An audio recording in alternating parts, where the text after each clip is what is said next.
अगर short circuit है, AC अगर पहले जली या लड़का बेहोश था तो फिर अचानक ब्लास्ट हुआ, तो फिर ये किन कारणों से हुआ। अब ये तो फॉरेंसिक टीम आई थी, उसने सारे मौके के जो सबूत थे वो अपने साथ वो लेके गए, उसकी जांच करेंगे, वो रिपोर्ट तो आएगी तो उसके बाद ही पता चलेगा। कभी लड़ाई झगड़ा आपस में? ना भैया, कोई किसी से कोई लड़ाई झगड़ा नहीं है, कुछ भी नहीं। लड़का तो बहुत शांत शरीफ था। रेंट वगैरह आपको समय पे देते थे? हाँ बिल्कुल, वो फ़ोन करता, मेरे कोई ऊपर नहीं जाने देता था, कहता आंटी आप ऊपर मत चढ़ा करो, क्योंकि मैं कभी चढ़ी नहीं। मतलब पूरा एकदम धमाका इतना तेज था कि हमने सोचा कि रात को किसी ने मजाक में स्टूडेंट या कोई भी बच्चा बम जला के चला गया। 4:10 की बात है, हम अपने रूम पे सो रहे थे, इतना तगड़ा धमाका हुआ कि सबकी आँख खुल गई। और जब हम नीचे देखा ना तो पहले से फायर ब्रिगेड खड़ी थी, पुलिस खड़ी थी, पूरा रोड पूरा था। पिछली गली में रहता है ना, इसके जस्ट पीछे वो लड़का दोस्त हमारा, तो उस टाइम क्या हुआ, इतना तगड़ा धमाका से कि उसका पूरा लेंटर में चूरा चूरा नीचे आके उसके सिर पे गिर गया। कोचिंग पैसे लेने के टाइम में इतनी फीस ले लेते हैं, लेकिन जब काउंसलिंग की बात आती है, स्टूडेंट्स को मोटिवेशन की बात आती है, तब कुछ नहीं करवाती है। हाँ, ये तो मैं उसकी तारीफ कर रही हूँ लड़के की कि बहुत अच्छा लड़का था, नेचर वाइज बहुत मतलब कोऑपरेटिव था। जब आपके पास पहले दिन आए थे तो क्या बताइए? ये सब कौन से फ्लोर पे थे? थर्ड फोर्थ फ्लोर है, फोर्थ फ्लोर। तो आप ये देखेंगे जलने की जो इस तरीके की जो राख है ना, ये सब यहीं से आई है। आप देखेंगे तो अब ये नहीं कह सकते कि क्या जला था, कोयला सा ये लग रहा है। और यहाँ तक आप देखेंगे तो ये पूरा ऊपर से यहाँ तक आ गई है। पुलिस पहुंची है मौके पे, तुरंत पुलिस पहुंच गई और बड़ा सहयोग रहा। और तुरंत ये आप देख सकते हैं, ये जो सब राख आई है ऊपर से बहते हुए, तो ये ऊपर से सब आई है। और दोस्तों, मैं हूँ शिवम दिवाकर और इस वक्त अभी हम गांधी विहार का जो रोड है, मुखर्जी नगर से वजीराबाद की तरफ जाता है, उसी पे मौजूद हैं। कल रात 4 बजे इस रूम में ऊपर बिल्डिंग में धमाका हुआ और उस बच्चे की जान चली गई। बताया जा रहा है शायद सिलेंडर फटा है और एसी भी था। अभी कुछ भी पता नहीं चला है। हालांकि जो जिम्मेदार लोग हैं वो लोग जांच करेंगे कि क्या विषय था, क्यों ऐसा हुआ अभी। लेकिन यहाँ पे कुछ लोग हैं, आइए उनसे जानते हैं, क्योंकि वो यूपीएससी की तैयारी यहाँ पे कर रहे थे, शायद ऐसा पता चल रहा है। यहाँ पे कुछ छात्र वगैरह भी हैं जो यहाँ पे तैयारी करते हैं। क्या नाम है आपका?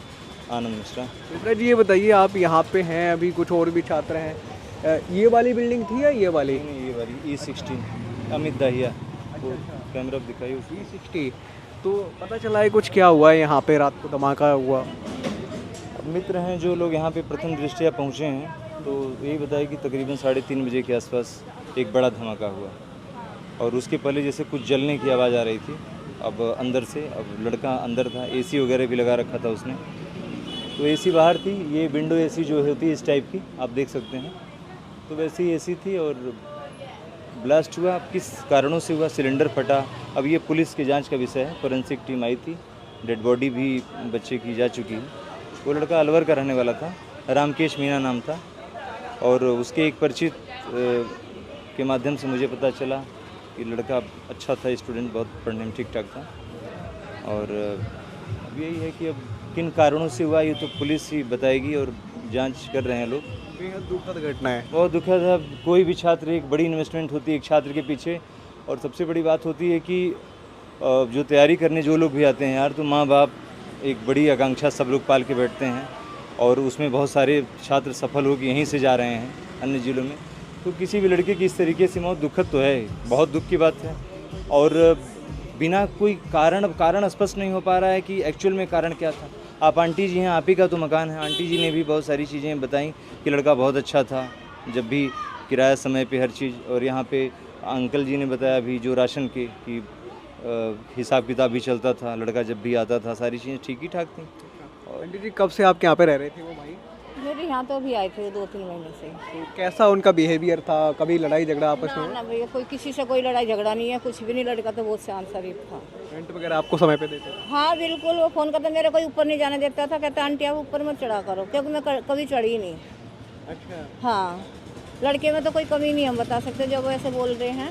वो बस इस तरफ ये कि आंटी आप, मैं बोलती भाई कोई दिक्कत है। अभी वो 2 दिन पहले घर गया, बोला आंटी वाइट वॉश करा दो। मैं कहा हाँ बेटा करा दूँगी। तो आज कराना था, सामान रखा है घर पे। मुझे पता नहीं चल पा रही है, कुछ नहीं पता चल रहा। अकेले ही रहते थे वो? कुछ दोस्त? अकेला ही रहता। नाम वगैरह क्या जो ये बता रहे हैं मिश्रा जी? हाँ, राम ही राम बोलते थे, राम केशव राम, लेकिन राम ही बोलते। आप यहीं पे रहते हैं क्या दोस्त? जी भैया, मैं ई ब्लॉक में रहता हूँ पीछे। क्या उस टाइम आवाज़ वगैरह आपकी उधर भी गई थी? नहीं भैया, मैं तो 2 गली की बात रहता हूँ, तो मुझे आवाज़ तो मुझे नहीं आई, पर सुबह में जब आया तो पुलिस प्रशासन भी यहाँ पे आई हुई थी। जी भाई, मैंने सुबह एम्बुलेंस देखी हुई, तो मैंने पूछा क्या हो गया, तो फिर पता चला कि भैया यहाँ पर रहते थे। वाले अंकल जी आप ही हैं क्या? वो फायर ब्रिगेड को बच्चों ने आसपास फ़ोन किया, नीचे वाला लड़का है रामरूप नाम है, उसने फ़ोन किया था, तो फायर ब्रिगेड के लोग आए। फिर सबसे पहले उसने पुलिस को फ़ोन किया, पुलिस पहुंची है मौके पे, तुरंत पुलिस पहुंच गई और बड़ा सहयोग रहा। और तुरंत ये आप देख सकते हैं, ये जो सब राख आई है ऊपर से बहते हुए, तो ये ऊपर से सब आई है। और ये सब फ्लोर पे थे? फोर्थ फ्लोर है। तो आप ये देखेंगे जलने की जो इस तरीके की जो राख है ना, ये सब यहीं से आई है। आप देखेंगे तो अब ये नहीं कह सकते कि क्या जला था, कोयला सा ये लग रहा है। और यहाँ तक आप देखेंगे तो ये पूरा ऊपर से यहाँ तक आ गई है। और यहाँ पे अभी आप देखेंगे कुछ छात्र वगैरह मौजूद हैं। उस टाइम कोई इधर था अड़ोस पड़ोस में? कैसी आवाज़ आई थी, किसी को पता है? आप थे क्या भैया? कैसी आवाज़ आई थी उस? मैं नहीं था, मैं तो उधर से अभी आया हूँ। मैंने पता वगैरह चला है आपस में कभी लड़ाई झगड़ा हुआ? लड़ाई झगड़े का ऐसा तो आप इधर ही रहते हैं क्या? हाँ, इधर आवाज़ वगैरह आई थी क्या सुबह आप इधर? हम दूसरे ब्लॉक में रहते हैं। हाँ, तो सभी लोग यहाँ पे ये जानने के लिए आए हुए हैं कि मामला था क्या और क्यों ऐसा हुआ, पता नहीं चल पा रहा है। हालांकि ये जांच का विषय है, हम लोगों का है नहीं, जो जिम्मेदार लोग हैं वो करेंगे जी। पता नहीं चल पा रहा है। 2-3 महीने से आपके पास थे, कभी कोई जैसे मेरे को तो कोई शिकायत नहीं आई बेटा। हाँ, ये तो मैं उसकी तारीफ कर रही हूँ लड़के की कि बहुत अच्छा लड़का था, नेचर वाइज बहुत मतलब कोऑपरेटिव था। जब आपके पास पहले दिन आए थे तो क्या बताया था, मैं कहाँ से हूँ, किसकी तैयारी कर रहा उसने बता दिया राजस्थान से है, तैयारी करने आया। पहले इसका एक दोस्त रहता था, उसके पास वो आता था, उस दोस्त की नौकरी लग गई, वो चला गया, तो इसने फिर ये इधर आया। आनंद मिश्रा जी, आप कैसे ऐसी घटना को देख रहे हैं? पहले भी एक घटना आई थी दीपक मीणा जी की। शिवम जी, ऐसी घटनाएं बहुत बार हो चुकी हैं, नेहरू विहार, मुखर्जी नगर, यहाँ पे भी। तो अभी आपने देखा होगा कुछ दिन पहले दीपक मीणा का केस, जो लड़का यूपीएससी मेंस लिख रहा था, तो उसकी 10 दिन बाद डेड बॉडी मिली थी। मसला ये है कि ये कारण एग्जैक्ट पता नहीं चल पाते हैं।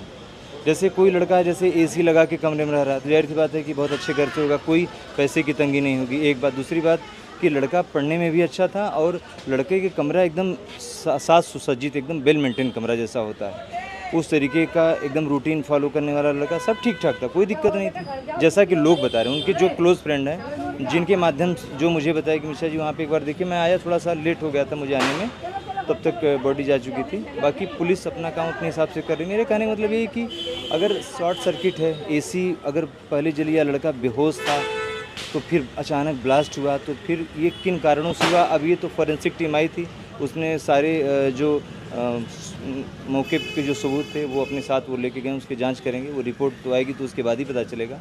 लेकिन सब जितने भी स्टूडेंट यहाँ पे रह रहे हैं या मकान मालिक जैसे भी हैं, जो तंग गलियाँ यहाँ की हैं, जो छोटे मकान हैं, तो उसमें मेरा सबसे यही रिक्वेस्ट है कि आप लोग जैसे जो स्टूडेंट हैं तो रात में सोएं तो अपना सिलेंडर वगैरह बंद कर दें। अगर एसी आपकी विंडो है तो उसकी जांच पड़ताल भी बीच बीच में हो।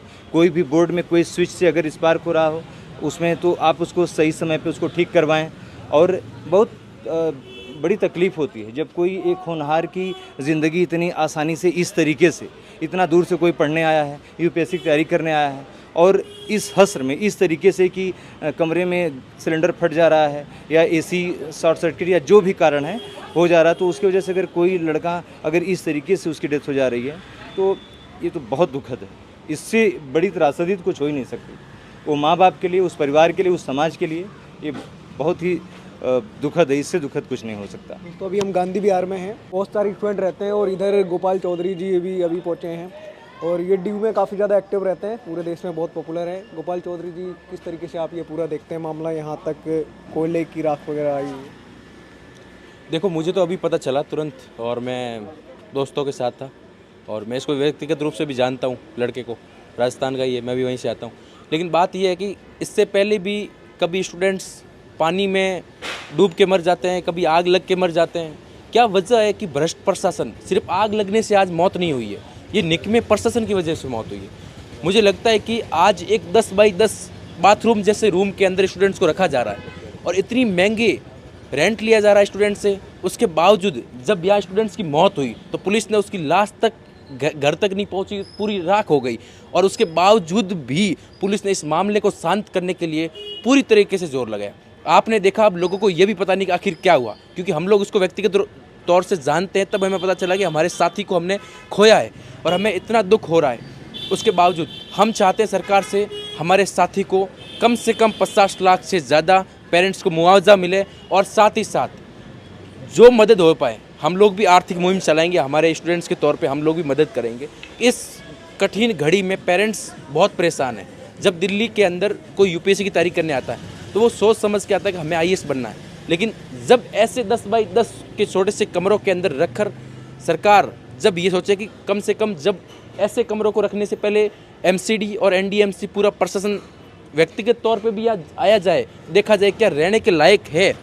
पूरी तरीके से किसी रूम के अंदर विंडो भी नहीं है, खुला भी नहीं है, हवा का आवागमन भी नहीं है। उस तरह से ये मौत हुई है, ये प्रशासन की वजह से मौत हुई है, कि न कि एक स्टूडेंट्स की लापरवाही की वजह से मौत हुई। दोस्तों ये खुद राजस्थान से हैं। दूसरी बात मैं आपको बताऊं, जब भी कोई भी माता पिता अपने बेटा या बेटी को यहाँ पढ़ने के लिए भेजते हैं तो कभी ऐसा सोचते भी नहीं है कि पहले भी एक दीपक मीणा जी थे, उनका भी ऐसा केस आया था, फिर ये दूसरा केस है। डे बाई डे ऐसे केस बढ़ते जा रहे हैं, कैसे देखते हैं? देखो, मुझे लगता है कि इसके मानसिक स्थिति को लेकर स्टूडेंट्स में जो यूपीएससी की तैयारी कर रहे हैं, कोचिंग को लेकर इसकी काउंसलिंग करवानी चाहिए। देखो, मामला जब कोचिंग पैसे लेने के टाइम में इतनी फीस ले लेते हैं, लेकिन जब काउंसलिंग की बात आती है, स्टूडेंट्स को मोटिवेशन की बात आती है, तब कुछ नहीं करवाती है। वो सिर्फ और सिर्फ जब एडमिशन के 2 लाख रुपए देती है, तब स्टूडेंट्स को एक बैग भर के सिर्फ किताबें देती है, और पढ़ाने के नाम पे, मेंटल काउंसलिंग के नाम पे तमाम सारी जो प्रोसेस है यूपीएससी के एग्ज़ाम को क्रैक करने के लिए सिर्फ एक स्टूडेंट्स का हाथ नहीं, उसमें फैमिली का भी हाथ होता है, उसमें साथियों का भी हाथ होता है, पूरे परिवार का भी साथ होता है, कोचिंग के टीचर्स का भी साथ होता है। लेकिन कहीं ना कहीं इतनी बड़ी तमाम कोचिंग्स ने यहाँ पे बिजनेस का अड्डा बना रखा है, यहाँ पे उन्होंने पैसे कमाने का जरिया बना रखा है। दूसरी तरफ स्टूडेंट्स यहाँ मोटिवेट होकर आईएएस की तैयारी करने आते हैं, लेकिन उनको ये नहीं बताया जाता। आज हम सोचते हैं कि 12th करते ही स्टूडेंट्स यहाँ पढ़ने आ जाते हैं, डायरेक्ट यूपीएससी की तैयारी करने आ जाते हैं, लेकिन उनको ये समझाना चाहिए कि ये बहुत लेंथी प्रोसेस है। मेंटल काउंसलिंग को लेकर प्रोग्राम करवाने चाहिए हर मंथ, और ये सारी चीज़ें करवानी चाहिए जिससे स्टूडेंट्स मोटिवेट रहें। और तमाम सारे जो सुसाइड के केस आ रहे हैं, ये केस मुझे लगता है इसमें बिल्कुल भी गिरावट आ सकती है, ऐसे अगर कदम उठाए कोचिंग्स के लेवल पर। दोस्तों बताइए जा रहा है कि इसी वाली बिल्डिंग में रात को लगभग 3-4 बजे धमाका हुआ, और धमाका होने की वजह से अड़ोस पड़ोस में काफ़ी आवाज़ें गईं। आप नीचे देखेंगे यहाँ पे काला काला कोयला की तरह कुछ पड़ा हुआ है, लेकिन अभी ये पता नहीं चल रहा है कि हुआ क्या था। जो यहाँ की मकान मालिक जी हैं वो कह रहे हैं वो लड़का बहुत ही अच्छा था, पढ़ने में भी अच्छा था, और पता नहीं ये सब कैसे हो गया, ये पता नहीं चल रहा है। आप लोग भी अड़ोस पड़ोस में ही रहते थे क्या? 15 भैया उस टाइम कैसा धमाका हुआ था? लोग कह रहे हैं काफ़ी तेज़ था, और लगभग कितना समय था? 4:10 की बात है। हम अपने रूम पे सो रहे थे, इतना तगड़ा धमाका हुआ कि सबकी आँख खुल गई। और जब हम नीचे देखा ना तो पहले से फायर ब्रिगेड खड़ी थी, पुलिस खड़ी थी, पूरा रोड पूरा था। ऐसा हुआ था कि जब आग लग रही थी ना तो ऊपर तक पाइप पहुंचा नहीं पाए थे, बल्कि आंटी ने जाकर वो गेटेड खोला ना, आपने आंटी ने जाकर गेटेड खोला, उसके बाद आग इतनी तगड़ी आई बाहर की तरफ कि फायर एकदम बाद में पांग हो जाए, लेकिन जब तक धमाका हो गया था। आप इधर ही रहते हैं पड़ोस में? हाँ जी, हाँ, पिछली गली में।